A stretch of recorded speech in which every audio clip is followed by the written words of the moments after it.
नीला ग्रह यानी हमारी ये पृथ्वी सिर्फ बर्फ का एक गोला बनकर रह जाती अगर इस पर कार्बन डाइऑक्साइड नहीं होती। इसका मतलब है कि हमारी धरती ऐसी ना होती जैसी आज है, जीवन की विविधताओं से भरपूर। लेकिन एक मिनट, कार्बन डाइऑक्साइड यानी CO2 तो आज के दौर की सबसे बड़ी समस्या है ना, जिसकी वजह से हमारी जलवायु संकट में घिरी है और इसी वजह से जलवायु परिवर्तन हो रहा है और हम पहले से कहीं ज्यादा बाढ़, सूखा और तूफान झेल रहे हैं। तो हमारी धरती के लिए CO2 हीरो है या विलेन? हमारे वातावरण में 78% नाइट्रोजन गैस है और करीब 21% है ऑक्सीजन। बाकी बचे 1% में से 0.9% हिस्सेदारी आर्गन गैस की है। इसके बाद बचे 0.1% में कार्बन डाइऑक्साइड, नियोन, हीलियम और मीथेन जैसी कई गैसें शामिल हैं।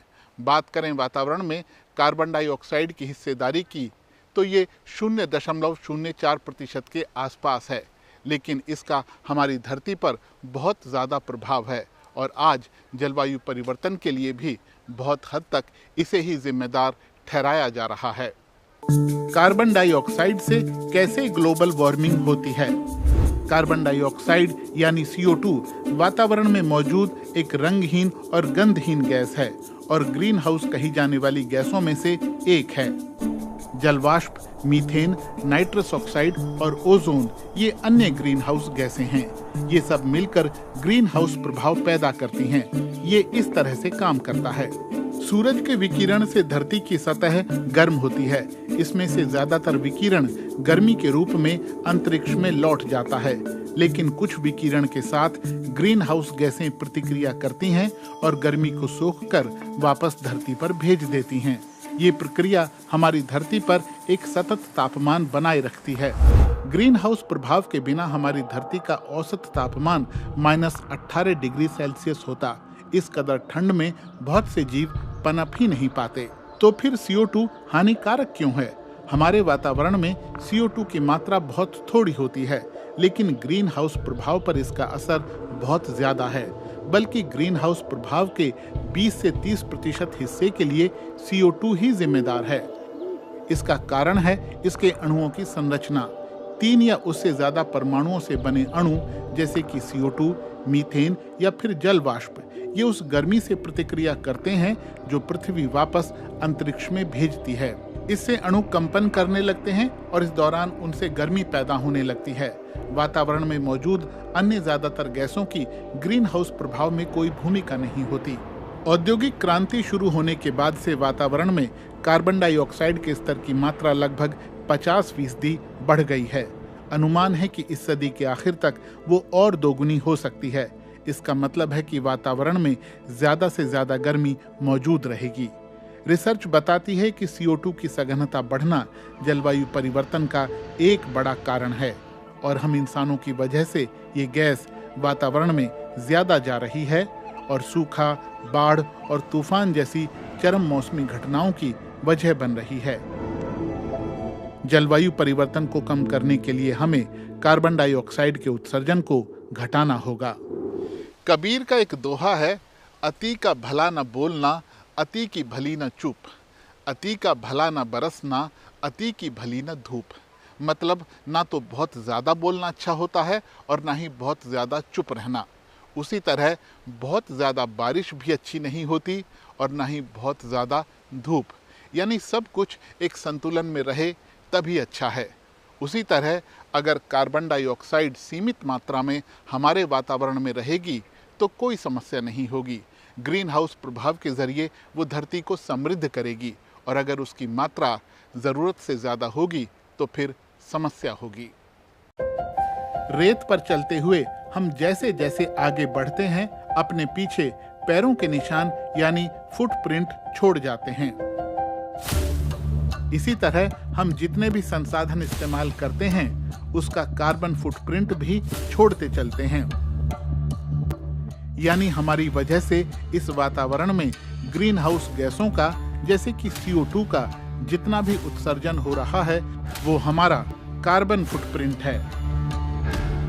हमारे खाने, हमारे कपड़े, हमारे घर, हमारे उपकरण या हमारे परिवहन के साधन सबको बनाने या चलाने में कार्बन उत्सर्जन होता है। इसका मतलब है जितने कम से कम संसाधन और उपकरण हम इस्तेमाल करेंगे, हमारा कार्बन फुटप्रिंट उतना कम होगा। लेकिन आज सच्चाई इसके उलट दिखाई पड़ती है। वातावरण में कार्बन डाइऑक्साइड बढ़ने की बड़ी वजह यह है कि हम औद्योगिक क्रांति के बाद से ही ऊर्जा के लिए बहुत ज्यादा जीवाश्म ईंधन जला रहे हैं। जमीन से निकलने वाले कोयला और कच्चे तेल जैसे जीवाश्म ईंधनों में लाखों करोड़ों सालों के फोटोसिंथेसिस यानी प्रकाश संश्लेषण से संचित कार्बन जमा होता है। ये वही प्रक्रिया है जिसके जरिए पेड़ वातावरण से कार्बन डाइऑक्साइड हटाकर जमीन के नीचे भेज देते हैं। जीवाश्म ईंधनों को जलाकर हम उस कार्बन डाइऑक्साइड को वापस अपने वातावरण में ला रहे हैं, वो भी बहुत तेजी से। 20वीं सदी के मध्य से हर दशक में जीवाश्म ईंधन जलाने की वजह से होने वाला CO2 का उत्सर्जन बढ़ता ही गया है। ग्लोबल कार्बन बजट 2024 की रिपोर्ट कहती है कि 1960 के दशक में कार्बन डाइऑक्साइड का उत्सर्जन प्रति वर्ष 11 अरब टन के आसपास था, जबकि 2024 में इसके 37.4 अरब टन होने का अनुमान है। रिसर्च बताती है कि आज हमारे वातावरण में जितनी CO2 मौजूद है उतनी इंसानी इतिहास में कभी नहीं रही। अगर वैश्विक स्तर पर ऊर्जा की मांग यूं ही बढ़ती रही और उसे पूरा करने के लिए हम जीवाश्म ईंधनों का सहारा लेते रहे तो इस सदी के आखिर तक इंसानों की वजह से होने वाले कार्बन डाइऑक्साइड का उत्सर्जन प्रति वर्ष 75 अरब टन या उससे भी ज्यादा हो सकता है। इससे वातावरण में मौजूद CO2 800 ppm या उससे भी ज्यादा हो सकती है। ppm यानी पार्ट्स पर मिलियन। 800 ppm का मतलब होगा कि हवा के 10 लाख अणुओं में CO2 के 800 अणु। ये ऐसी स्थिति होगी जो पिछले करीब 5 करोड़ साल से इस धरती पर नहीं देखी गई। वातावरण में कार्बन डाइऑक्साइड बढ़ने का मतलब है कि इंसान प्राकृतिक ग्रीन हाउस प्रभाव को तेज कर रहे हैं और इसकी वजह से वैश्विक तापमान बढ़ता जा रहा है। अमेरिका के महासागर और वातावरणीय प्रशासन का अनुमान है कि इंसानी गतिविधियों की वजह से धरती के तापमान में जितनी भी वृद्धि हुई है उसमें 80% के लिए इंसानों की वजह से होने वाला कार्बन डाइऑक्साइड का बेतहाशा उत्सर्जन ही जिम्मेदार है। तो आपको क्या समझ में आया? मौजूदा दौर में हमारा पर्यावरण जिस संकट में घिरा है उसकी वजह CO2 नहीं बल्कि हम इंसान हैं, क्योंकि ऊर्जा और संसाधनों की हमारी भूख ही वातावरण में CO2 के स्तर को बढ़ा रही है। हम कार्बन डाइऑक्साइड का जितना कम उत्सर्जन करेंगे उतना बेहतर होगा। हमारे पिछले वीडियो पर कुछ लोगों ने कमेंट किया कि वीडियो कुछ अधूरा सा लगा।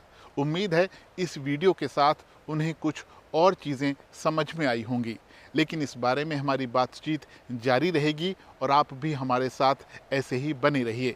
होगी आपसे जल्द मुलाकात। वीडियो आपको कैसा लगा कमेंट करके ज़रूर बताइएगा। आपका बहुत बहुत धन्यवाद।